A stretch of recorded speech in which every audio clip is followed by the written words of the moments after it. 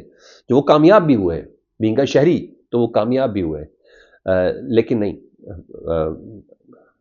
Media نے اپنی وہ ذمہ داری پوری نہیں کی جو اس کو کرنی چاہیے تھی. ایک طرف لاشوں کے چیترے اڑے ہوئے ہیں، دوسرے خون کے احتیاط مانگے جا رہے ہیں، اور یہاں رنگ برنگی پتنگیں دکھائی جا رہی ہیں، اور اینکر بڑی بڑی گلاسز پہن کے بتا رہے کہ ہم فیسٹیوٹی کے اندر کتنا زیادہ موجود ہیں.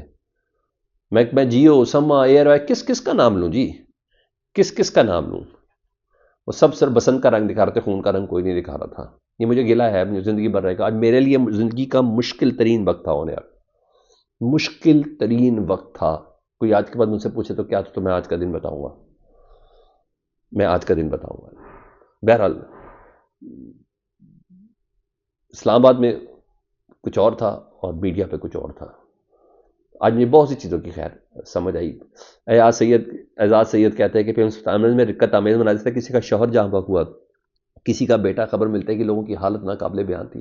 اسٹریچر، کرسیاں، ہر طرف صرف اور صرف ڈیڈ باڈیز تھی، ہر طرف صرف ڈیڈ باڈیز تھی. یہ حالت تھی، یہ حالت تھی. ہم ان حالات کو جوجھ رہے تھے. خواجہ آصف صاحب پاکستان کے وزیر دفاع ہیں. اب ذرا ان کی بات سنیں، پھر آگے بتاتا ہوں. وہ کہتے ہیں مسجد میں نمازیوں کو شہید کرنے والے دین اور وطن دونوں کے دشمن ہیں. Nothing any new in it یار. حملے میں ملوث دہشت گردوں کا افغانستان آنا جانا ثابت ہو گیا. اور شاید 2 گھنٹے میں آپ کو پتہ چل گیا ہے. اس کو اسلام آباد آنا نہیں ثابت ہوا کیسے آیا ہے. نہ کریں نا ایسے، نہ کریں. تو آپ دلی کے بزرگوں کی طرح بات کر رہے ہیں. یہ پھر آپ نے اپنی طرف کر دیا. ہندوستان اور طالبان کے گٹھ جوڑ کے تانے بانے مل رہے ہیں، ہمیں سب پتہ ہے یہ ایسا ہی ہے. سیکورٹی گارڈوں نے اس کو چیلنج کیا، جس کے جواب میں فائرنگ کو نمازیوں کی آخری قطار میں اپنے آپ کو دھماکے سے اڑا دیا. انشاءاللہ اس ظلم کا جواب ریاست پوری قوت سے دے گی. ہندوستان عبرتناک شکست کے بعد اپنی پراکسیوں کے ذریعے جنگ لڑا ہے، براہ راست جنگ لڑے. الحمدللہ اب ہمت نہیں ہے ہندوستان کے اندر. یہ ہمارے سرکاری ذرائع کہہ رہے ہیں جی. سرکاری ذرائع اور بھی کچھ کہہ رہے ہیں، حکومتی ذرائع کہہ رہے ہیں جی. انہوں نے اب تک 31 شہید کنفرم کیے ہیں جی. اور خودکش بمبار کی شناخت ہو گئی ہے حکومتی ذرائع کے مطابق. خودکش بمبار نے افغانستان سے دہشت گردانہ کارروائیوں کی تربیت حاصل کی. خودکش بمبار متعدد بار افغانستان کا سفر کر چکا ہے. کچھ عرصہ پہلے افغانستان سے آیا تھا. افغانستان میں موجود مختلف دہشت گرد طالبان رجیم کی سرپرستی میں پورے خطے کی سلامتی کے لیے خطرہ ہے. پاکستان میں ہر دہشت گردانہ کارروائی کے پس پشت افغانستان اور بھارت کا گٹھ جوڑ ہے. یہ حکومتی ذرائع بتا رہے ہیں. پوری قوم اس مذموم و بزدلانہ کارروائیوں کے سامنے سیسا پلائی دیوار کی طرح کھڑی ہے. حکومتی ذرائع مساجد اور معصوم شہریوں پر اس طرح کا بزدلانہ حملے پاکستانی قوم کے عزم کو متزلزل نہیں کر سکتے. ہو بھائی جان خدا کا واسطہ ہے یار. یہ سب ادھر تک پہنچ گئے، آپ کو پتہ نہیں. ادھر پہنچنے کے بعد آپ کو پتہ چل کہ اس نے افغانستان کتنی بار ٹریول کیا ہے، کتنی بار نہیں کیا. سر دھماکے کے چند گھنٹے بعد خواجہ آصف صاحب تمام چیزوں کو کنفرم کر رہے ہیں کہ افغانستان سے آیا، یہ سب کچھ ہوا، بھارت سے آیا، تانے بانے ملتے کب کیسے، یہ کچھ نہیں بتا رہے. یہ کچھ بھی نہیں بتا رہے. ان سوالوں کا جواب کون دے گا؟ اسلام آباد محسن نقوی صاحب دیں گے. کون دے گا اس کا جواب؟ آئی جی تو جواب نہیں دے سکتا، تو اس کا اپنا کزن شہید ہو گیا اس کے اندر. کیا چیز بولی ہے؟ امام بارگاہ علامہ ناصر عباس کہتے ہیں یہ کوئی شیعہ سنی مسئلہ نہیں ہے، اور میں کوئی پوائنٹ اسکورنگ کرنا بھی نہیں چاہتا. ہمیں نہیں پتا کہ کون ہے. ہاں، ہماری نگاہوں میں مجرم وہ لوگ ہیں جن پر عوام کی جان و مال کی حفاظت ضروری ہے، اور یہ سیکیورٹی بریچ ہے. یہ علامہ راجہ ناصر عباس صاحب کہہ رہے ہیں. کیا میرے سامنے اسکرین سے ٹی وی کی اسلام آباد میں قیامت برپا چینل کرکٹ اور بسنت دکھا رہے ہیں. یہ ہمارے ملک کا میڈیا. تو سمجھ جائیں سر کیا ہے. ادھر اسلام آباد میں یہ ہو، ادھر مریم اورنگزیب صاحبہ کہیں دھماکے میں درجنوں گھر اجڑ گئے یار. ادھر مریم اورنگزیب صاحب بسنت کی اپڈیٹ دے رہی ہیں. مجھے نہیں سمجھ ہم کیا کر رہے ہیں، مجھے نہیں سمجھ. طارق رفیع صاحب نے کہا کہ حکومت کو بسنت کی تقریبات منسوخ ہیں. سرکاری تصویبات تو منسوخ کر دو، سادگی کر دو اسکرین پہ یار، سادگی کر دو. میرے پیسے ہیں نا یار، میں کہتا ہوں سادگی کر دو یار، ضائع ہونے دو. چینل کو جو پیسے دیے بس ٹھیک ہے، دے دو ان کو. یہ ہماری حالت ہے، یہ ہماری حالت ہے. ہنا پرویز بٹ بسنت بہار پوسٹیں، یا اللہ یا اللہ یا اللہ، یہ چل رہا ہے جی. عینی شاہد نے بتایا کہ 3 حملہ ور تھے. ایک حملہ ور فائرنگ کرتا ہوا اندر داخل ہوا، جبکہ 2 حملہ ور پہلے سے امام بارگاہ کے اندر موجود تھے. یہ قرۃ العین شرازی بتا رہی ہیں جی. اور مزید بھی یہ مولانا فضل الرحمان صاحب نے کہا کہ کے پی بلوچستان کے بعد اسلام آباد میں مسلسل دہشت گرد کارروائیاں، اور یہ ملک کا کوئی حصہ دہشت گردوں سے محفوظ نہیں. ان بدترین حالات میں اداروں کو اپنی کارکردگی پر سوالیہ نشان ہے. یہ مولانا فضل الرحمان صاحب اس کو کنڈیمڈ کر رہے ہیں اس انداز میں جی.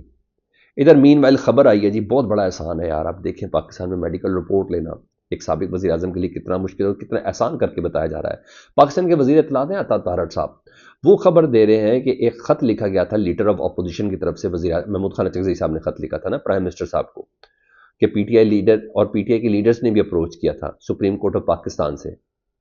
تو ان تمام چیزوں کے ریکارڈنگ نا میڈیکل چیک اپ اور Imran Ahmad Khan Niazi is serving two sentence in central jail Rawalpindi, انہوں نے کہا جتنی بھی رپورٹ ہے نا عمران خان صاحب کی میڈیکل، وہ سپرنٹینڈنٹ جیل کے حوالے کر دی گئی ہے on direction of prime minister of Pakistan office, Shehbaz Sharif صاحب کے آفس کے حکم پر۔ Detail report has been sent by executive director PIMS hospital to the superintendent of central jail Rawalpindi Adiala وچ has been handed over to the family, ان کی family کو handed over ہو جائے گی۔ بڑا احسان کر دیا جی، بڑا احسان کر دیا۔ پریورٹیز دیکھ لیں، جب پولیس لگے گی پروٹوکولوں میں، پولیس لگے گی کریک ڈاؤنز میں، پولیس لگے گی لوگوں کے منہ سونگھنے میں، پولیس لگے گی پی ٹی آئی کے 8 فروری کے جو لاک ڈاؤن ہے یا جو کچھ بھی ہڑتال ہے اس کو روکنے کے لیے، تو اصل مدعے تو پھر اس طرح جنم لیں گے نا۔